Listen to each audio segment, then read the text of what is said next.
Oke teman-teman, balik lagi dengan saya Fikri Rido. Seperti biasa saya akan bereaction soal sepak bola Indonesia dan juga tanggapan komentar dari netizen soal sepak bola tanah air. Seperti apa tanggapan mereka? So mari kita simak sama-sama. Let's go.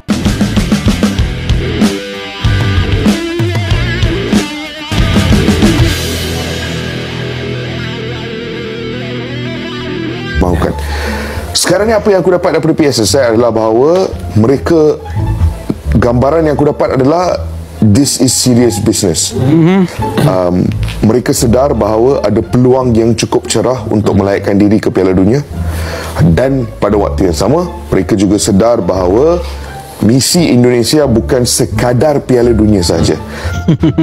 Jadi pandit-pandit Malaysia ini sadar betul timnas Indonesia sekarang persiapannya itu bukan hanya soal Piala Dunia, tapi ada Piala Asia 2027 juga, di mana kita ada perombakan besar-besaran ini, apalagi Pak Erick Thohir kemarin terpilih jadi Menpora.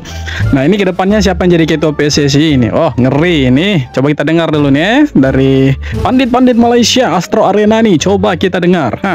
Tapi melangkaui itu, ada projek-projek Piala Asia yang akan datang yang juga harus dipersiapkan. Jordi Cruyff ni baru-baru ni kat Barcelona, Faiz. Faham tak? Dia dekat Barcelona, dia sporting director dekat situ.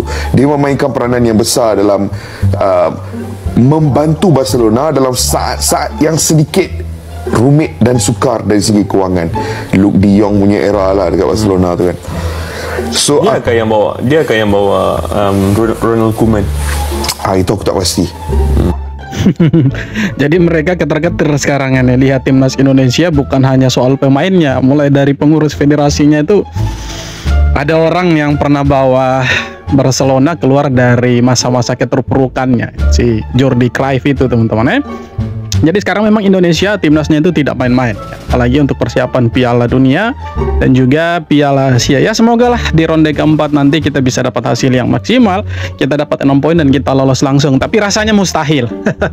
Kenapa rasanya mustahil? Karena ya kita lawan negara-negara yang secara kualitas mereka ada di atasnya kita, secara keuangan juga mereka di atasnya kita. Dan yang paling penting lagi di sana itu mereka bisa melakukan segala cara untuk memenangkan pertandingan. Ya dari awal saja kita kan sudah tahu itu kontroversi yang mereka buat, dan ya sampai terakhir kemarin berita yang lagi viral, lagi hangat, dimana wasit-wasit yang dipilih itu wasit-wasit kontroversial ya. Untuk laga Indonesia versus Arab Saudi versus Irak itu wasitnya itu mulai dari wasit utamanya sampai VAR itu ya wasit kontroversial semua. Dimana lawan Arab Saudi kita nanti wasitnya itu dari Kuwait, kita lawan Irak itu wasitnya dari Cina yang kemarin kasih 3 penalti untuk Qatar waktu final Piala Asia lawan Yordania. Jadi memang ya kita harus dikerjai bisa-bisan sama mereka, karena mereka takut ya. Tim Timur Tengah ini sekarang lihat Indonesia ini bukan hanya sekedar tim sepak bola yang underdog, tapi mereka justru ketakutan, keter-keter. Makanya mereka akan melakukan segala cara untuk menghentikan kita. Itu fakta itu, teman. Tim Timur Tengah suka main drama. FIFA bakal terapkan peraturan baru. Dunia sepak bola kembali bergeliat dengan munculnya peraturan baru yang tengah diuji coba. Federasi Sepak Bola Internasional FIFA sedang mempertimbangkan aturan yang membatasi waktu seorang kiper memegang bola hingga maksimal 8 detik. Jika lebih, maka tim lawan mendapatkan corner kick. Saat ini peraturan tersebut tengah diuji coba sebelum diterapkan. Peraturan tersebut dibuat karena banyaknya kiper-kiper yang melakukan drama-drama tak perlu untuk mengulur waktu. Salah satu negara yang sering melakukannya adalah timnas Bahrain dan negara-negara Timur Tengah lainnya. Bagaimana menurut kalian? Bukan hanya Bahrain sebenarnya, ini kebanyakan hampir semua tim-tim dari Timur Tengah nih pakai cara-cara kotor seperti itu. Apalagi kalau misalkan mereka tuh sudah unggul gitu kan. Aduh, itu akan pura-pura cedera lah, tabrak sedikit cedera lah. Iya kan? Itu hanya senggol sedikit langsung cedera, itu kiper sengaja pura-pura sakit segala macam lah. Ada mereka punya alasan. Ya semoga nanti di ronde keempat ya hal-hal seperti itu tidak terjadi, tapi rasanya mustahil itu tidak terjadi. Kita harus siap sedia dengan ya intrik-intrik negatif yang akan mereka buat untuk Indonesia nantinya. Siap-siap nonton timnas dengan ya darah tinggi ya. Jadi sebelum nonton Indonesia minum obat duluan supaya tensi yang tinggi itu jangan kambuh.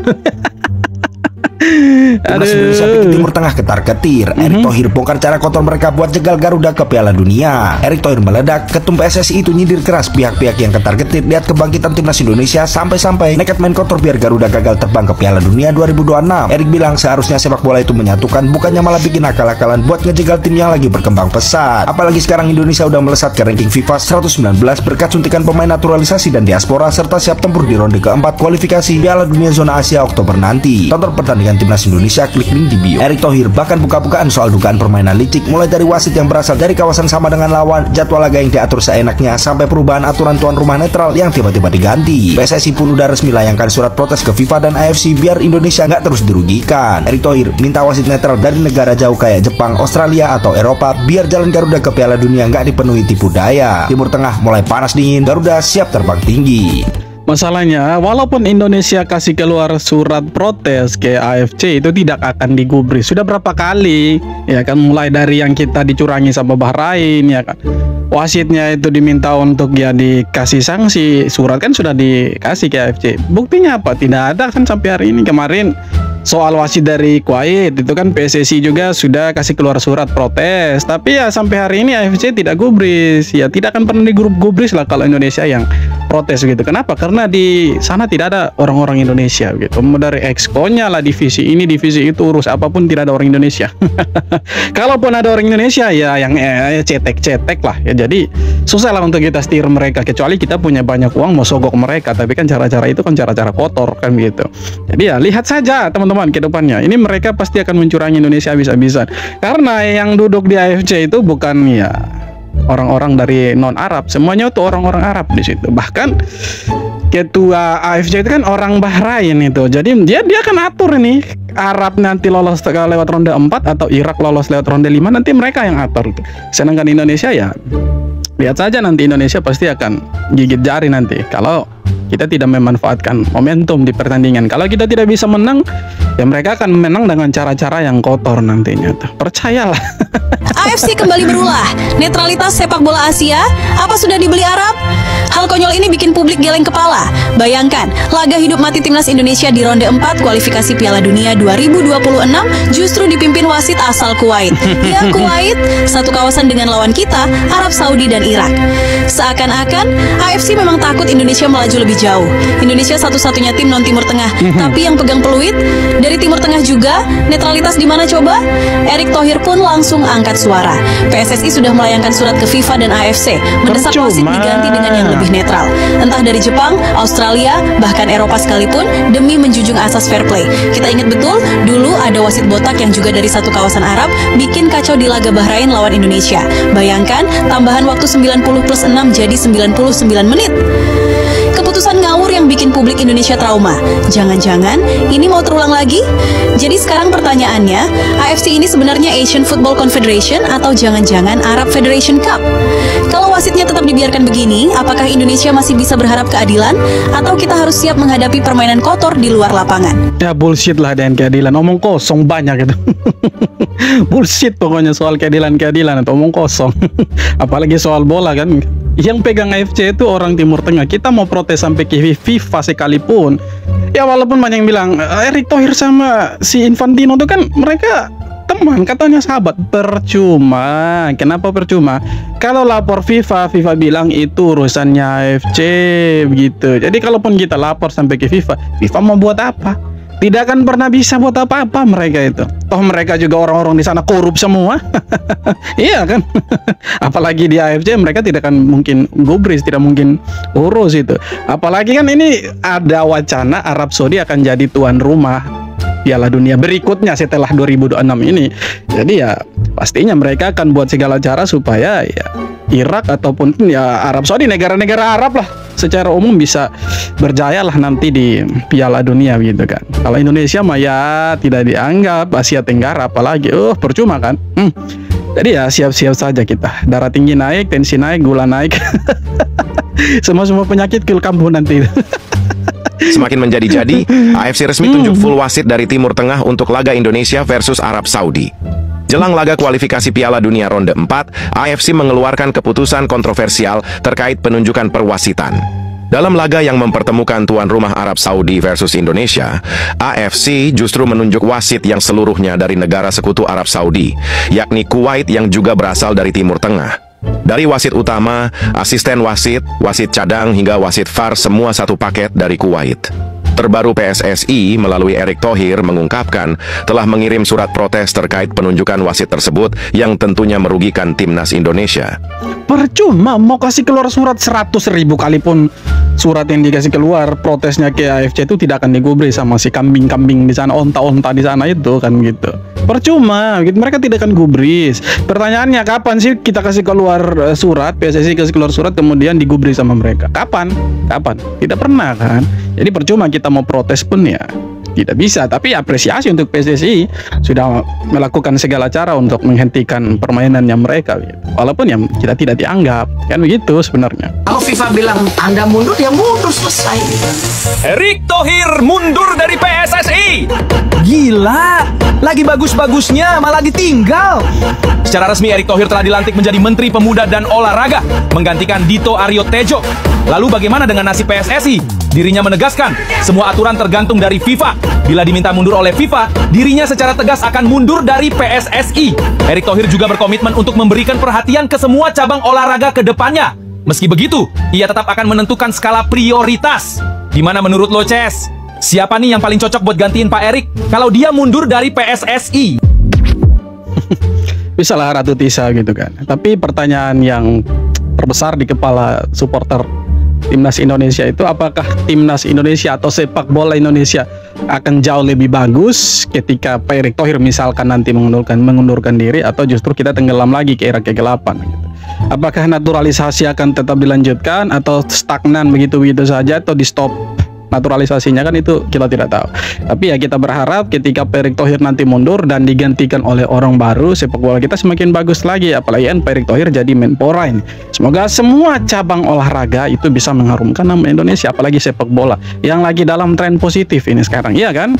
Kenapa tren positif? Karena kita sekarang ada di ronde keempat Piala Asia, peringkat FIFA oke, gitu kan, pemain-pemain juga oke. Jadi ya semoga itu tidak dirusak nantinya, dan ya fondasi yang ada sekarang bisa dilanjutkan lah, oke, dan semakin keren lah timnas kita itu, ya kan?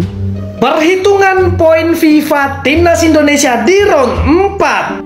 Indonesia akan bertanding di round 4 kualifikasi Piala Dunia. Bagaimana sih perhitungan poin serta ranking FIFA-nya? Yang pertama, kalau Indonesia menang lawan Arab Saudi dan menang lawan Irak, kita akan dapat 37 poin FIFA. Dan kita akan naik di ranking FIFA ke ranking 108 sampai 103. Kemudian itu, kalau kita menang lawan Arab Saudi dan imbang lawan Irak, kita akan dapat tambahan 25,5 poin FIFA. Dan di rank FIFA kita akan naik ke ranking 114 sampai 111 FIFA. Sementara kalau kita menang lawan Arab Saudi dan kalah lawan Irak, maka timnas Indonesia akan dapat 12,5 poin FIFA dan akan naik di rank FIFA ke rank 117 sampai 114 FIFA.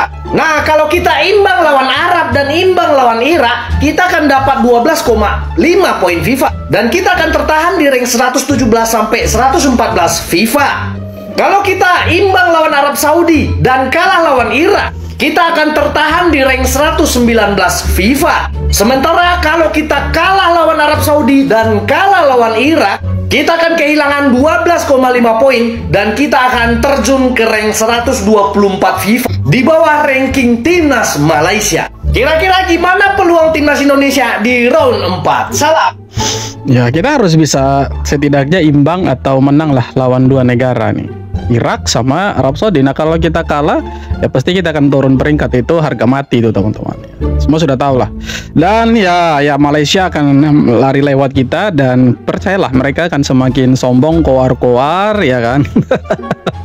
Mereka kan bilang, oh sekarang kingnya ada di Malaysia, Malaysia peringkat FIFA-nya di atas Indonesia. Tapi kan sekarang belum. Sekarang mereka masih di bawahnya kita jauh itu. Kita di 119, mereka 123 ya. Sekitar 4-5 peringkat lah. Masih jauh lah ya.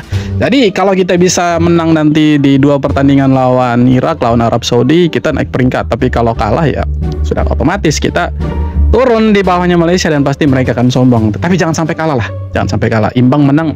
Imbang juga jangan, harusnya menang itu, ya kan, harus menang gitu. Karena kita punya pemain-pemain sekarang itu materinya bagus-bagus itu. Kalau sampai kalah kan, aduh, tidak bisa dipercaya itu. Jadi semoga menang supaya kita bisa lolos ke Piala Dunia dan kita punya peringkat FIFA semakin naik meninggalkan tetangga kita yang jersinya itu kuning itu yang selalu sombong itu. Harus menang kita itu. Sama seperti Kluivert sekarang, Sintayong dulu juga dihantam skeptisisme. Dibanding-bandingkan dengan Luis Milla. Dihujat, dibilang mainnya membosankan. Uji coba, gagal. Tapi STY tetap fokus bangun fondasi. Fisik dulu, hasil belakangan. Hasilnya, Indonesia lolos ke Piala Asia. Kritik dibungkam dengan prestasi nyata. Dan sekarang, giliran Patrick. Dengan skuad bintang, targetnya jelas, tiket Piala Dunia. Oktober jadi panggung pembuktian. Kalau sukses, Patrick bakal jadi idola baru. Kalau gagal, bisa jadi akhir tahun harus cari kerja baru. Ya. Betul. Kita sekarang percayakan dulu semuanya di Patrick Kluivert and Declan and the team gitu. Jadi kita percayakan dulu mereka, ya kan. Kalau misalkan gagal Oktober nanti bawa timnas Indonesia ke Piala Dunia, bolehlah kita kritik gitu kan. Yang tidak ada salahnya toh, STY gagal dikritik, sekarang Patrick gagal kita kritik dong, harus fair gitu kan.